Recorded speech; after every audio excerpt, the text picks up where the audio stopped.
In today's Crawlspace, we speak with Stayton Bonner, author of the new book, The $1 Million Car Detective. We also speak with the $1 Million Car Detective, Joe Ford. Lance, what'd you think of this conversation? It was such a great conversation. It was a nice departure from some of the heavier discussions that we've had lately. We talk about the $1 million car, the stolen 1938 Talbot-Lago, described as the most beautiful car in the world. And Tim, when you and I saw this car just in pictures, we were both kind of taken aback. And it's pretty evident in this episode. We kind of go back to it a couple times. We're like, wait, this is a seriously gorgeous car. And Joe Ford is in love with this car. And you'll hear it in this conversation. His primary goal for getting this back was to, in my opinion, make sure that everyone knows just how beautiful and how much work and engineering went into this machine. It is absolutely gorgeous, but the story is wild too. This whole world that we didn't even know existed. It really is. And the book is now out, just came out August 26th, 2025. So you can get that. It's called The $1 Million Car Detective. And Stayton Bonner, the author, is really well accomplished and is a great author of many other books as well. So definitely check this one out. Okay, so please follow us on social media at Crawlspace Podcast or Crawlspace Pod. We're going to break quick for commercial here, and we'll be right back with Stayton and Joe.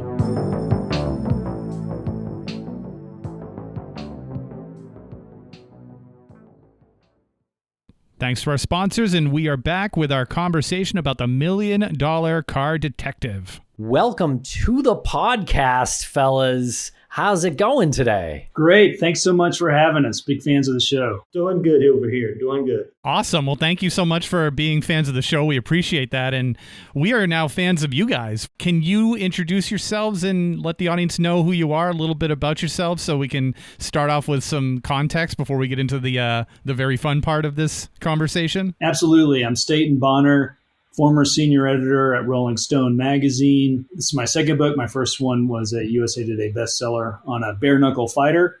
And this has been a long-time passion project of mine, following the story of this incredible stolen $7 million car. I'm Joseph Ford, retired architect, retired attorney. I used to have a classic car dealership in both Louisiana and in Florida. And that business has kind of led me to the niche within a niche that I'm now in, where I now locate and recover stolen classic cars, just the very, very high-end stolen classic cars. The hunt takes years. There's often intense litigation, but in the end, the stolen car usually goes back to its owner, and that's what I help recover. See, that type of thing fascinates me to no end, that there is a profession, industry out there that is solely dedicated to something so niche, you know, like not only do you recover stolen cars, you recover classic stolen cars.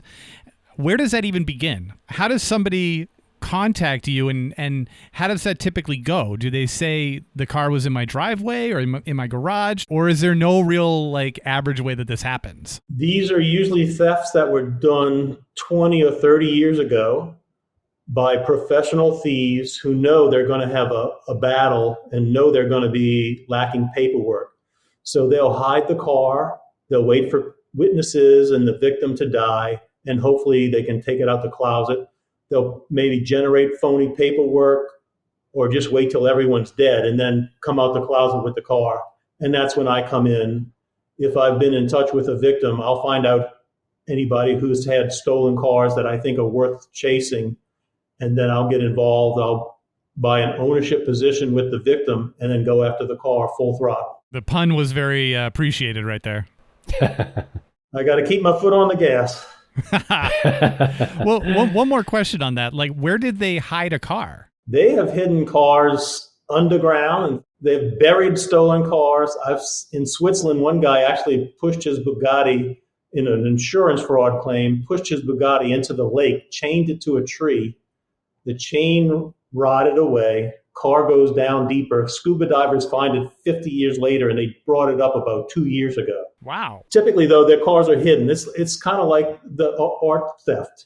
They'll hide them in somebody's collection, maybe under a phony vehicle identification number or VIN, and everyone just waits. And maybe they won't even show it to people because they know it's a stolen object. But some people covet these cars so much that they just got to have them. Very interesting stuff. And Stayton, can you tell us how you first heard about this story? Yeah, absolutely. Part of my job as an editor of Rolling Stone was to find good stories. I'm sure y'all can appreciate this.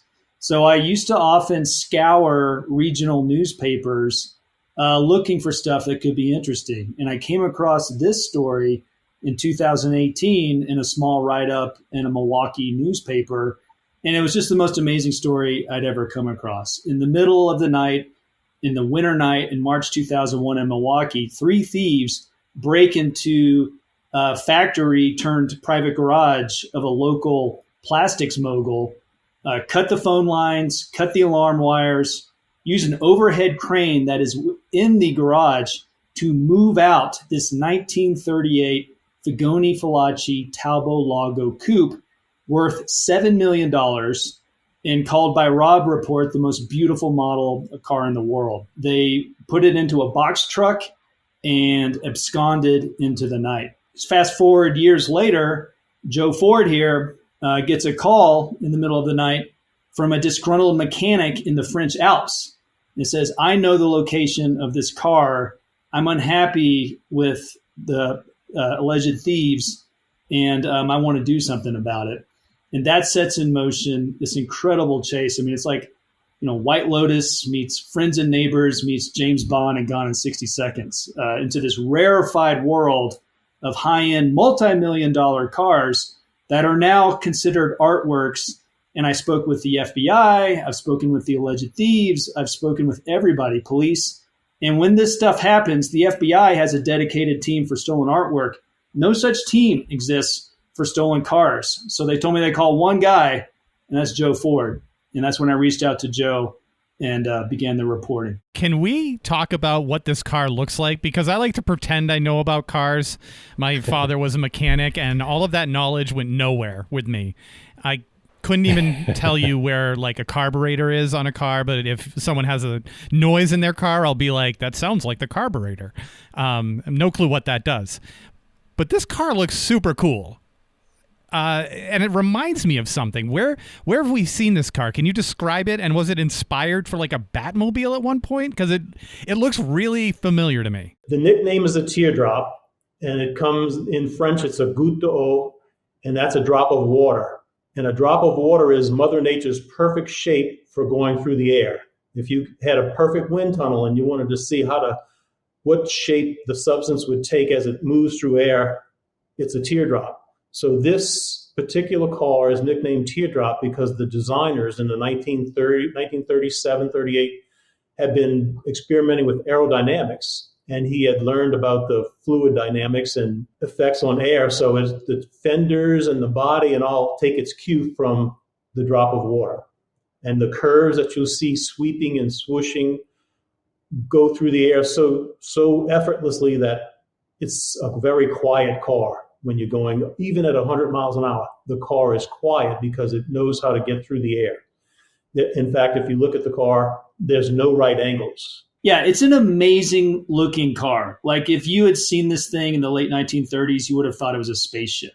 The designers, the 2 Italian guys, Figoni Falaci, were very inspired by the airplane, aeronautics. All of that was new. So that was a real inspiration. But what's interesting, in addition to form, is function. This had a really high-end, heavy-duty engine back in the day. And this was custom built. So it was first created for some French noblemen. It was showed off in Paris, imported into the United States, and bought by basically a Hollywood playboy, a son of the guy who Dorsey was named, right, Joe? And he basically had car dealerships all up and down California. The Hollywood sign is actually on his former property. And his son just raced cars, lived a fast life, dated starlets, did this whole thing, and bought up all these European cars through racing on the Mojave Desert. He ultimately got in a crash, died of depression, committed suicide. All of his cars were sold off. And he had this Talbot-Lago Teardrop, which was then sold to a gentleman in Milwaukee kind of busted up in transport. He decided he didn't want it, and it was put up for sale. And another gentleman, a plastics mogul who ended up being the longtime owner of it, bought it and kept tinkering. And what was fascinating is, his wife died, his son died tragically. He became obsessed with this one car, and he became lonely. We talked to his nephew, and who actually partnered with Joe as the heir on the car. And he started putting out advertisements for people to come look at the vehicle. One of those people was Jay Leno. I interviewed Jay Leno, former Tonight Show host, obviously has a great car show, car nut guy, real guy on everything automotive. He looked at it, said he just didn't feel right, said it just didn't seem like the right situation, didn't buy it. But ultimately, during the course of all these people visiting, one person included the alleged thief. And so that's how they found out about it and then came back in the middle of the night to steal it. That's incredible. This is 1938, right? How many cars in 1938, how many vehicles in general could go that fast? Were there any other cars that were equipped with that size of an engine? No. What makes this particular car unique and why it's sought after by all collectors, it had a racing chassis. Talbot-Lago had racing cars that they race all over Europe, and they used that technology and had a special lightweight, shortened chassis that they then used for this particular car, and they put a racing engine. This particular engine is a 6-cylinder inline with hemispherical heads, triple carburetors. It had a power plant that would win races. And then the wealthy people, they'd buy this rolling chassis. That's a chassis and a motor. And then they'd send it to Paris to have the latest in the Fagone Falace work of art.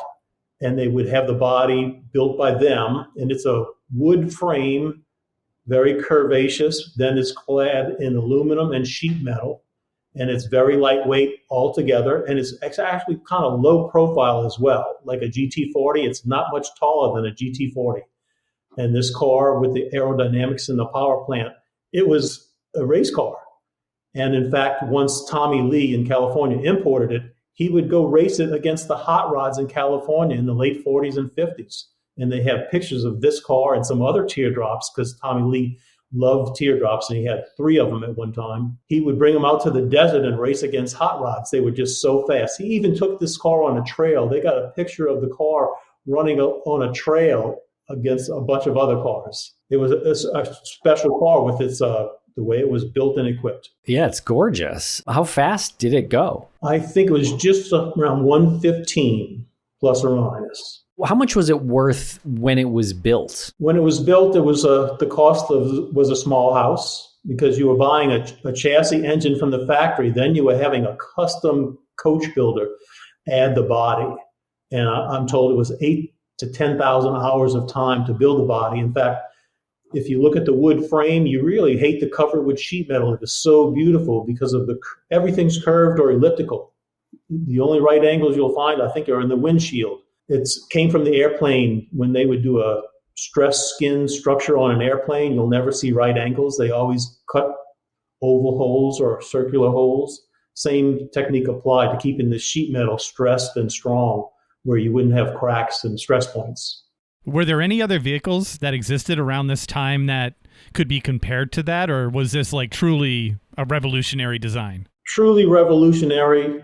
In fact, that's why these cars today, they're now being regarded as works of art. Not only were they a piece of engineering, they're like rolling kinetic sculpture. In fact, this book here, they're now doing catalog raison of all of Fagone's works because Fagone built some bodies for Bugattis. He built some bodies for Talbot-Lago. He built 1 or 2 bodies for Duesenbergs. And now those cars are so unique and so beautiful and then also powerful and technologically advanced that they are now the epitome of collecting. In fact, the sister car of this one, serial number 90107, 3 years ago, it sold for $13,425,000. Set a record, but that just goes to show that they're entering a whole new level of collectability. These particular French cars, who would have thought these French cars could be so advanced? but they were. Right. Yeah. You kind of mentioned artwork, and that seems to be what this is more compared to than anything else. And like artwork, as it ages, it really gets more expensive. And I assume that's kind of the same thing with these cars. How many of them were made? In the Teardrop Talbot-Lago series, there's around 14 made. There's around 11 known to survive. World War II, several were destroyed in bombing campaigns and stuff like that. They're all documented now, and either they're in a billionaire's collection or in a museum. They're just regarded as the best of the best. In fact, if you enter these cars in Pebble Beach, you always win a prize, either a best in show or even a best in class, because they're just spectacular pieces of work. It's sculpture, plus it's an automobile. Just to build a little on what Joe said, I think what's interesting is for many decades, these cars were considered relatively worthless, and I think a lot of what drives value, similar to the high-end art world, is the provenance of each car. What is its story? Can you trace its story and check out all of its details, have paperwork to support that? So it could be, there are very few of these made. It could be a milestone of some type of vehicle that represents some engineering feat at the time. It could be a Ferrari that was raced at Le Mans and had all these historic wins. Could have been a car owned by Steve McQueen. These cars that have some type of unique aspect to them have risen recently to be worth highly valuable assets on par with Basquiat's and Picasso's. But for decades, they were just charred hunks of steel. Like, you raced a Ferrari at Le Mans, that thing was not in good shape afterwards. And, maybe some collector would buy it, in the Midwest, in the Pacific Coast, wherever, stick it in a barn, kind of tinker with it. It was really Ralph Lauren, interestingly, a guy who grew up in the Bronx, was a car guy. And once he started making his money, instead of really focusing on traditional artworks, he got into cars. And he started working with restoration people, scouts to find these things. There's a whole little subculture ecosystem built around this. But he would find these historic Ferraris and other types of cars that he loved and would then painstakingly restore them, right? And I think that's where the value a lot of times comes in. You'll hire a restoration person to go find the original pieces, and I've been to these workshops in Miami where it's tattooed guys and they're surrounded by multi-million-dollar cars, decades old, and they're stuffing horsehair into the seats. They're working with machines that are from the 1930s, again, to create that kind of original restoration. And then they take them to these high-end competitions on Lake Como, Pebble Beach, which is happening in August. It's really kind of a contest and bragging rights competition. But there was just a report by McKinsey just a few months ago about how rare cars, these classic cars, are now one of the fastest rising asset classes in value. And we'll be right back after a quick word from our sponsors. Thanks to our sponsors, and now we're back to the program. Take us back. You gave us a little bit of a preview there about the thief first seeing the car. Take us back to that moment. Was this an intentional casing of just what vehicles are possible to steal, and this one obviously popped out to the thief, or how did that come together? Kudos to the FBI. They actually located one of the thieves, and he gave a full confession, and almost all of it checks out. The mastermind was an American living in Switzerland.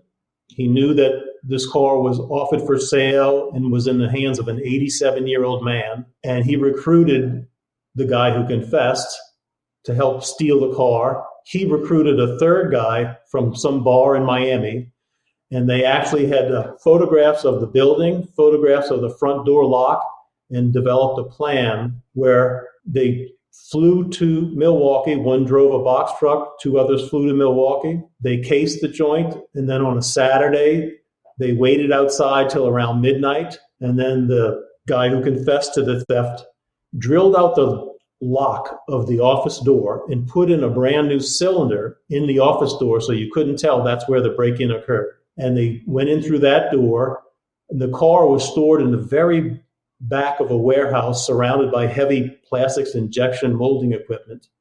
And that's why Roy Liskey, the 86-year-old owner, thought it was safe. What they did is they actually took the car apart. The engine was already out for restoration, but the body was still on the chassis. They actually saw cut the roof of the coupe off the body and then unbolted everything such that they had manageable parts that they could hoist all the way to the garage door. It took them like 5 hours on a brutally cold March 4th, 2001, Saturday night, Sunday morning. Once they loaded all the parts on the inside of the door, they changed clothes to white overalls. They backed up their truck around 7 in the morning, Sunday morning, opened the garage door, loaded all those parts that they had stacked up on the inside, loaded them into the truck, closed the door, and drove away. So they used a saw? He said he had a Sawzall, and he cut the windshield post A and the door post B, such that they could lift off the roof. And the roof is a small roof. There's a sunroof in it, but it's only a 2-passenger car, one bench seat, and that's it. So it was a small roof, but that gave them it was just more manageable. The body was cumbersome. And they did that. They must have been confident enough that they could put that back on later on and not have it be permanently damaged, right? Because it's a wood frame, what they do is they just replace the portion of wood that was cut. And some of the wood was now 60, 70 years old, so it might have been dry rotted or worked loose at the hinge point. So when the restoration occurred circa 2012, 13, they did repairs to the wood frame. And we actually have pictures of the entire restoration that was done in France by a second-generation mechanic whose dad used to work on these cars in the 40s and 50s. And just to add a little more context on that scene, I interviewed one of the thieves who confessed to the FBI about doing the theft. And, this was not an easy job. I mean, he said he rolled up, he was approached to help with it, not really knowing what it was going to be like in this former plastics factory transformed into a garage. And it was chaos, basically the wealthy kind of hermit owner at that point. It was a junk pile. He said there was just piles and piles of car parts, his other cars, other things, had these little narrow passageways you could get through. And the Talbot-Lago itself was in pieces. It was blackened and sootened from an old furnace. At one point, he almost passed out from the gas, and he had to get outside and kind of crack the doors a bit. But it was an all-night affair. He said it was not gone in 60 seconds. It was gone in 12 hours or whatever, because it was, once you got there, he didn't really know what to expect, and it was very messy. He also said, what was key was the mastermind, he says, was kind of off to the side in a car and would kind of check in every now and again. But he came in at one point to rifle through all of the cabinets, and they retrieved most of the original paperwork. They didn't get everything. They left some. But at one point, he says, again, to show how coveted this car was, the mastermind showed him, he pulled out from a drawer an open check from Ralph Lauren, basically given to the owner. If he ever decided to sell, just fill out the amount and it's yours. So again, it was this idea of provenance, right? Right as dawn broke. And this was in a residential area. So he said he was panicked. It was a factory, but there were duplexes and people moving around. He finally got it all loaded into this box truck. There was actually the engine, which was leaking oil out the back. And from Milwaukee, drove it all the way back down south to Florida, where he was from, with the paperwork. So it was a messy, chaotic scene done quickly during the night. But they got it out. And it looked clean. So when the owner, the next morning, every morning he got a cup of McDonald's coffee and a newspaper, he showed up to begin tinkering on the car, opened it up, and it was gone. And that's when he called the police. For the thieves, I guess, what was the goal? To get this car back on the road so they could look fancy? Or was it just kind of like a money thing? They wanted a quick payday? Yeah, it's all about money. So the plan, according to the thief I interviewed, was, again, to take the car It was then transported to California. It was put in a shipping container, eventually shipped overseas and found its way to this workshop in the French Alps. And that is where these restoration experts, it's not clear if they knew, all of them, that this was a stolen vehicle, but they were then commissioned to take what was in a classic car in a real disrepair and update it. And they spent years doing a restoration job. During the course of that, allegedly, there was paperwork forged. Again, just like the art world, it's hard to get original paperwork from 1938. It was then put back on the market with new paperwork, some of it allegedly forged. It was sold to an American dental mogul, Rick Workman, who had created a very successful company, former dentist, who created a back-end software in Ohio for his dental practices. That ended up becoming a huge company for dentistry operations around the country. And he's a very wealthy man who was into cars. And he bought this car through his LLC, ultimately for $7.6 million. When he imported it to the United States and tried to register it, that's when it popped up on the database as being a stolen car. Joe Ford had already been working with the heirs of the original owner who had passed on to retrieve it. And that's when they really entered the picture.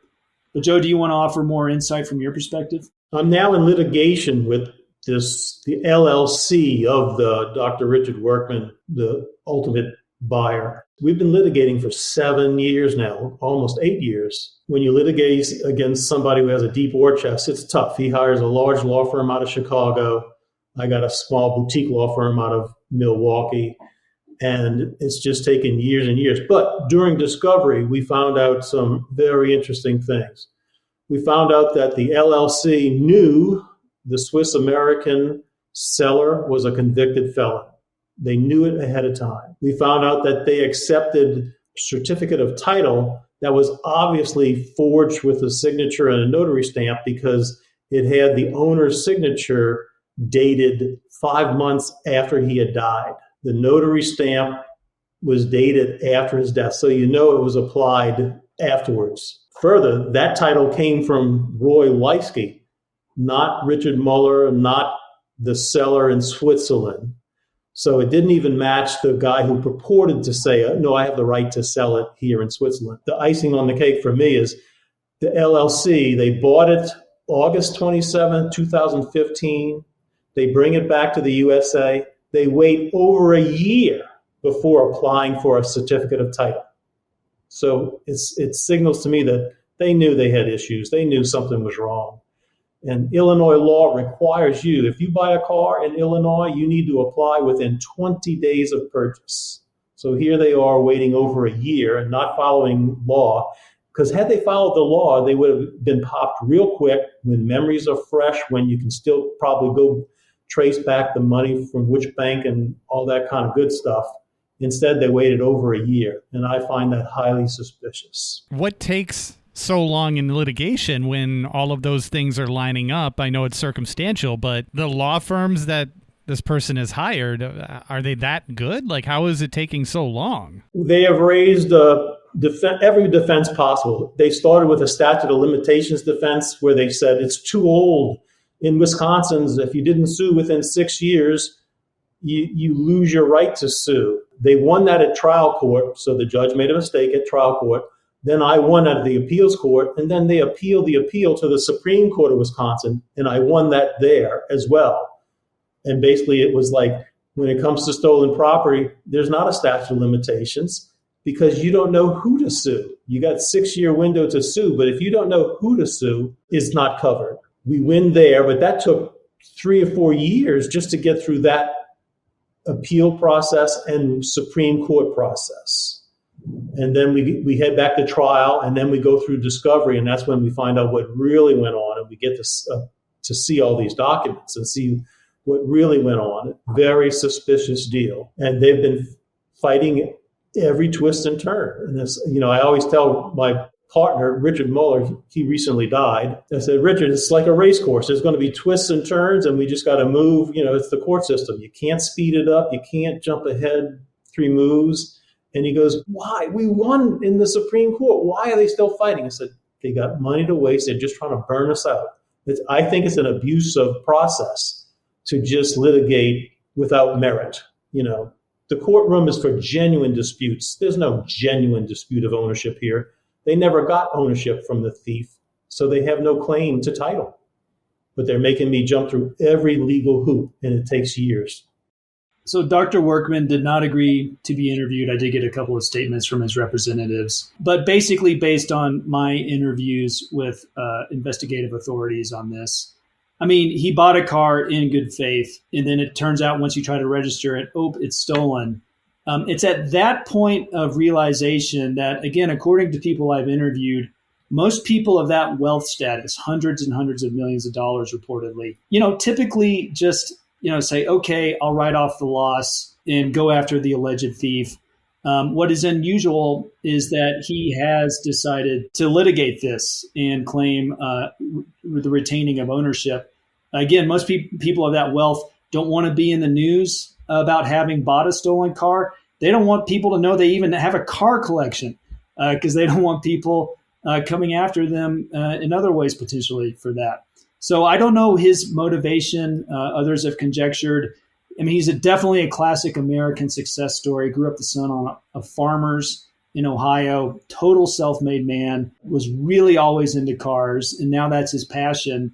But it is unusual for him to continue litigating this in the broader context of what typically happens, according to my interviews, with purchasers in this high-end art world who just kind of write it off. They don't want their names in the headlines. That has not been the case here. And how was the car identified as the stolen one? Provenance. Like, there's so few of these cars. The only one not accounted for was this car. It actually had the paperwork that showed Roy Leisky was the owner out of Milwaukee. It actually had the serial number stamped in a secret place on the chassis that the FBI located. It's so one of a kind. Like, if you see the wood frame of this car, it is a thing of beauty with the curves. The door is not a flat door. It's a curving door. It bows out and bows in and curves. It's just crazy. In fact, the door handles are so aerodynamic that if you look at today's Tesla, the door handle on a Tesla is very similar to the door handle on a teardrop. They were so ahead of their time with the aerodynamics influencing their design. The FBI and investigators I spoke with used forensic science to take metal samples very carefully with car experts to do the due diligence, found the original, once you dig into this car, wooden frame, handwritten pencil identification markers on it. Interestingly enough, the engine, according to investigators, had a false serial number scratched into it to try to pass it off, presumably as original to this vehicle. And they were able to use chemicals to burn away that number and reveal the true number underneath. And it turns out, again, as I reveal in my book, The $1 Million Car Detective, this alleged mastermind thief behind the entire operation, what got sideways on payments, not paying one of his mechanics in the French Alps. The mechanic got mad about this and took the original engine and then tried to sell it on the open market. Amazingly, just the engine alone was worth $2 million. The alleged mastermind thief then said, forget the engine, I'll stick another one in here. And that's when the FBI was able to find, again, Jeff Teeley is a Milwaukee policeman I interviewed who worked closely with Tim Bisworm and FBI agents. And he said, there were just all these red flags about all this paperwork and all these forensic details not quite matching up. And interestingly enough, Joe was actually commissioned by the FBI to wear a wire and go in and try to purchase the stolen engine at one point. Joe, do you want to tell him that story? Yes, please. Let's hear about this. So the engine got separated from the car, and it was in the hands of this French mechanic. He has a guy out of Wisconsin try to sell the motor first to Dr. Workman because he had heard that he bought the car. And then when they didn't want to buy that motor, I hear about it and they offer it to me. And I said, sure, I'm interested. You just got to show me you own it. And that's when they said, oh, sorry, Joe, we sold it. It's gone. It's sold it to some guy in France. Turns out none of that's true. And the FBI, I wore a wire to the broker trying to sell the motor in Wisconsin. The FBI got enough information to find out that the engine was still in France, still in the hands of this French mechanic. And so they actually paid a visit to him with some French police.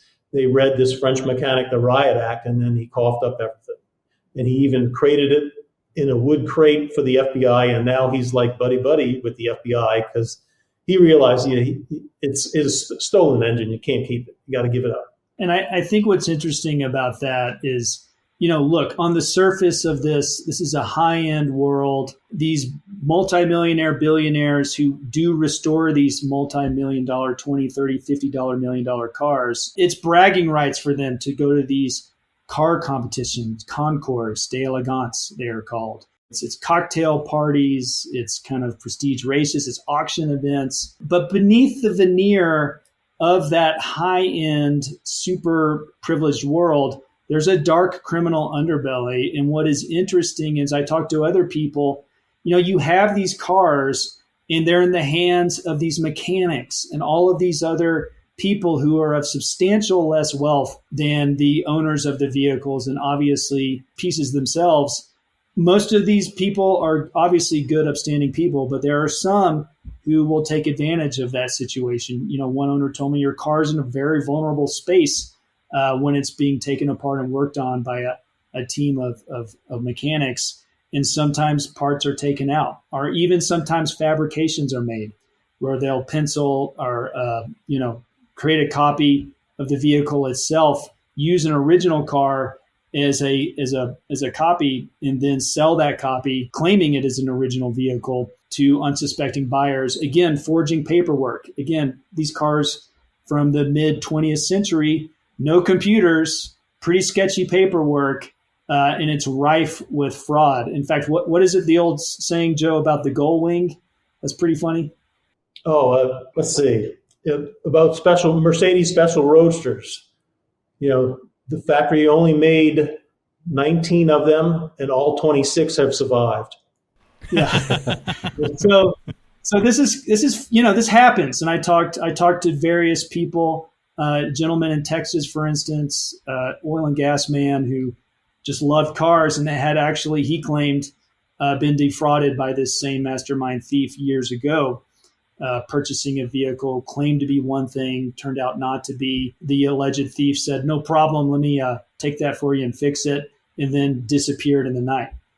This Texas oil man then had the means to hire an investigator who ultimately found the mastermind thief in Florida and was using the car to make copies of it in a mechanic shop to then sell on the open market, claiming they were all the originals. And the Texas oil man was not able to get his money back, and the alleged thief had, soon after moved overseas to Europe. But this stuff happens, and the book really goes into, it's a fascinating high-end world in itself, this high-end art as car collectible world, fascinating moguls involved.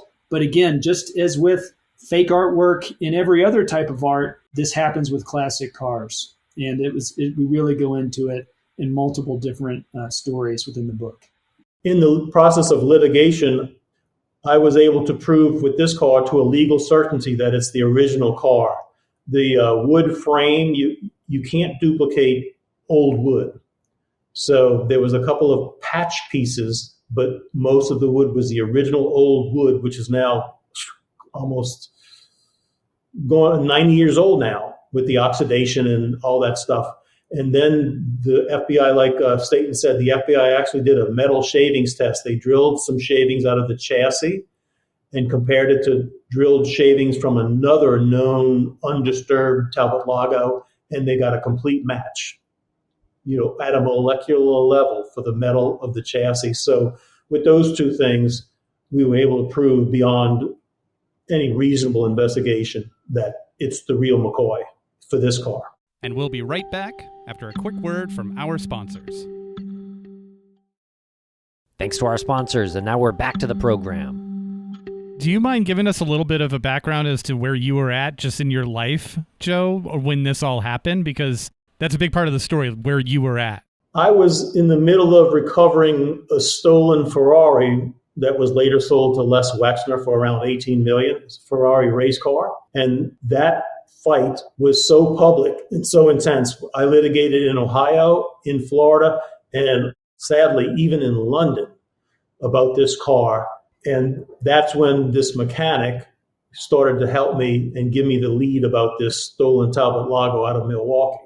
What were the stakes like for you? And was there a reward in finding the car? Typically, the victims of these thefts, they're not very wealthy people. They could not do a fight, a legal battle, or a search on their own. So what I do is I provide the resources to make it happen. I take an ownership position and I go fight for it as if it's my own. And like I told my partner, Richard, you're in the back seat, I'm in the driver's seat. Strap in. We're going for a ride. The ride can take years. It may not end. It may not end well, but we're going to do it. And I fight tooth and nail. My victories in the Ferrari case, me and my Ohio partner had 6 appellate victories, no losses in the Ohio case. Then in this case, I've had 2 appellate victories and 2 Wisconsin Supreme Court victories, which is just unheard of. But that's my specialty. That's the litigation that I'm familiar with.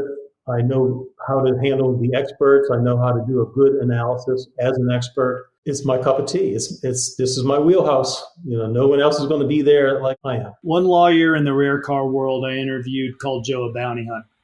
And, he has a very particular skill set that is unique. He used to actually traffic in gray market import cars from Europe, then got into the classic car market. Also went to law school, never practiced, but he has, that expertise and understanding in the back of his mind. What was compelling to me when I came across this story is even though Joe is mingling in the world of the 1%ers, he does not live in that world himself. He knows how to navigate with these people, but he lives in a condo with his girlfriend. And, what was compelling to me too is he's a father and he had a daughter who had a disease that took away her eyesight. And Joe is always fighting to win these cases and get this money, and it can improve him and his family. And it's when I talked to the FBI and different investigators about him, what was fascinating is, again, he just has this deep knowledge of cars that so few people have. And again, paired with kind of a legal expertise, he's able to partner with victims, take a ownership stake if they are able to retrieve, and then sell that car on the open market. That's the payout. But Joe is uniquely positioned to be able to do that. And another aspect of what was fascinating to me about this story is, again, the alleged mastermind thief of the Talbot-Lago used to work with Joe. He and Joe used to work together and know each other. And there was a personal relationship going back for years before they ultimately became enemies. Yeah, what's that like? Or you're uncovering the details that go beyond a friendship. What is it like when you realize that you're about to lose a friend? Not only lose a friend, but now it's an enemy. It's disbelief. I had been in litigation against him already for years. And then to find out from this French mechanic that, oh, Joe, you only know 10% about this guy. Did you ever hear about that stolen car out of Milwaukee? Well, I think he stole it.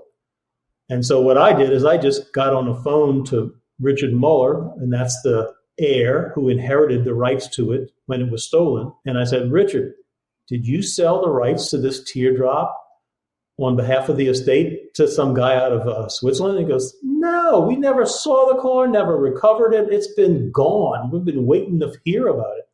So I said, Richard, I recover stolen cars. You want to do a deal? I'll lay out all the resources. And Richard said, absolutely, Joe. A percentage of something is better than 100% of nothing. So he and I did a contract probably within 3 weeks after me even hearing about this car. And that's back in 2013. It didn't come out of the closet till 2015. And then when Dr. Workman refused to return it, I had to file suit, and that was 2017. So we're in our 8th year of lawsuit on a contract that's 12 years old And the LLC has been holding this stolen car hostage from us since 2015. Joe and the alleged thief came up together in New Orleans, working in the car business, ultimately had a falling out. And the alleged thief moved to Switzerland. And basically, during the course of this investigation, Joe partnered with the FBI and investigative authorities. The alleged thief, in 2019, a federal grand jury released a 5-count indictment against him, charging him with wire fraud and causing a stolen car to be transported in foreign commerce. And he was extradited by authorities, placed in prison in Wisconsin, claimed innocence, denied all charges. It was going to go to trial. And then Joe's partner in the investigation, the heir, the son of the nephew of the original owner, died sadly, and all charges were dropped against the alleged thief, whom I interviewed and still maintains his innocence in the matter, and he walked free. And Joe is now partnered still with the heir's wife, and that is the ongoing litigation today over ownership with Dr. Rick Work when he purchased it. The alleged thief, he claims he didn't steal it? He actually claims Joe blames Joe for most of his problems, saying Joe concocted this. Joe wanted to take over his life. He and Joe had worked together in New Orleans years ago. The thief in 1989, he was charged with smuggling used farm-made vehicles in the United States by means of false documents. At that point, the alleged thief, pled guilty to 2 counts of knowingly concealing facts. Additional counts were dismissed. So he had a rap sheet, so to speak, in this world, but still was able to maintain his career buying, finding, selling restored cars. But he's still to this day. And I interviewed him once all charges were dropped. I include deeply his story in the book. He maintains his innocence. One of the other thieves, there were 3. Again, this gentleman was the alleged mastermind, but the person who was actually cutting open the door and transporting it, he agreed to an interview with me, and he claims he was there and pulled it off. But yes, the alleged mastermind who came up with Joe all those decades ago, all charges were dropped against him, and he maintains his innocence. What would one have to do to successfully steal a car nowadays? There's been a lot of technology that's happened over the past 25 years where it probably makes things more difficult to steal a classic, valuable car. Is it even possible to do that today and get away with it and sell it? I'll let Joe answer that, but what I think is fascinating, if you see Joe's background there, again, all of this world, the records, it's analog, to your point, Lance, right? So behind Joe, he's got manuals in French. He's got every issue of Road and Track magazine ever published. And he'll bird dog this stuff and go into files, go into find hard copies, fly to Europe, look into race records. So I think to your point, though, for many, many years, as with any theft in any art world, I think it was frankly a lot easier to get away with due to lack of online recording or even people sharing stories of theft. And I think that is starting to come out in the light a little bit more. But again, when you're dealing with analog receipts, paperwork, etc., that's an opportunity for forgery. But Joe, I'll let you talk about that. I would just discourage anybody attempting theft, especially of something unique. It's not right. If you got that much intelligence, put it in the good direction. Don't go to the dark side. Well, don't put yourself out of work. Well, the universe of these high-end cars is really small. There's maybe a few, 5 or 6 more that are worth chasing, and they'll come out. People don't destroy it because everybody realizes you're just a curator of something that's truly fantastic. It's a creation by someone that was really talented and a factory that was talented and technicians that were talented. So I don't think it's feasible to steal one of these. You're going to slip up. You're going to have a notary stamp that's obviously applied after the guy died. You got stupid stuff like that. In fact, that's a good question to ask the Swiss American. Yeah, you didn't steal it, though. What are you doing with all this forged paperwork? Obviously forged. Thefts do happen, obviously, and that's why you're in work. Can you share a little bit about your process in a few stories, including the one about Cyclops? Oh, yeah. At these levels, when the values get really high, the masterminds do use muscle. In fact, the French mechanic, he told me of one time that he had some parts and this Swiss-based seller wanted to get those parts. So he actually hired some muscle out of Czechoslovakia. And one of these big guys, he had only one eye, and his nickname was Cyclops. And so I remember the French mechanic complaining, says, and then you sent Cyclops over to beat the stuff out of me, and you knew you owed me money, but so he turned it over anyway, just to maintain his health. But they got bad actors that are involved at these levels of the game. In fact, once the guy in this case was put in jail, this Swiss American, I get a call from the FBI and says, Joe, we're getting alerts from some of the prisoners that this guy is trying to hire somebody to take you out. He says, so just keep your head on a swivel. We don't know if it's true, but you just can't tell because these guys make a phone call and they still got guys on the outside and they were offering close to $50,000 to take you out. So I keep my head on a swivel for that. And that's this case. And that's one of those things like, if the guy didn't do anything wrong, why do you need to take somebody out? Does it surprise you when you hear these stories or when you're like directly involved in the situation? Does it surprise you to think like, wow, this is actually getting very, very dangerous? It startles me, but fortunately, I feel like I got a really good burglar system. I happen to be a distinguished expert marksman from high school, and I'm from New Orleans. Guns, we use a lot of guns. I feel like I could handle the threat, but I was glad to get a little advance notice so I could take precautions. I have a 2013 Mini Cooper. The windshield wipers don't work. The back windshield wiper actually fell off. I can't open the hood right now, and I don't know why. Hypothetically, if that was stolen, should I contact you, or are we talking about like millions of dollars here? No, just contact your insurer, and if you don't have insurance... That doesn't sound nearly as fun. Put an Apple AirTag on that thing somewhere right now. That's a good point, yeah. What if I accuse Tim of stealing it? Prove that it's here on my property with the Apple AirTag. In fact, come and get it. The hood doesn't latch. Come and get that thing.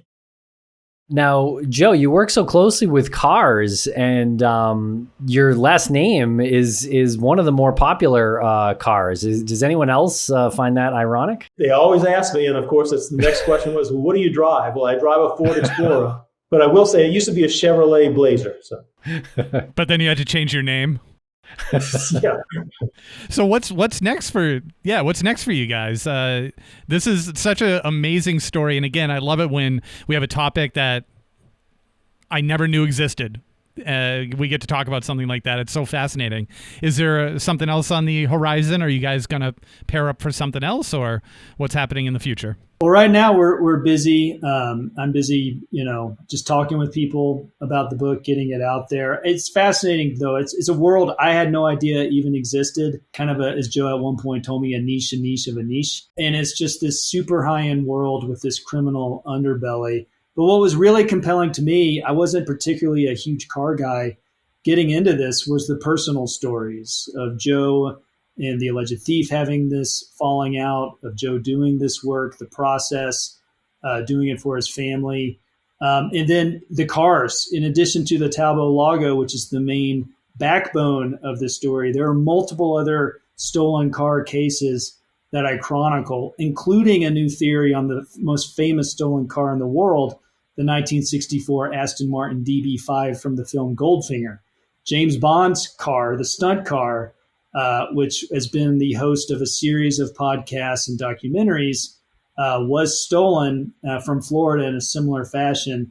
And the book includes a new theory on what happened with James Bond's car as well. So I think for me, it's just been the most incredible story I've come across, and it's a fascinating dive into a world I didn't even know existed. We have this litigation is now slated for a summary judgment hearing this September 20th. In Judge Paul Van Grunsven's courtroom, and I'm hoping to get closure because there's really no genuine ownership dispute, and I expect to win, but we'll see. So it's something to look forward to after the years and years and years of work, and even if that's appealed, it's okay. I win my appeals. Well, best of luck, you guys. Yeah, congrats on the book. It's a really awesome story, and I hope it gets out there as far and wide as it possibly can.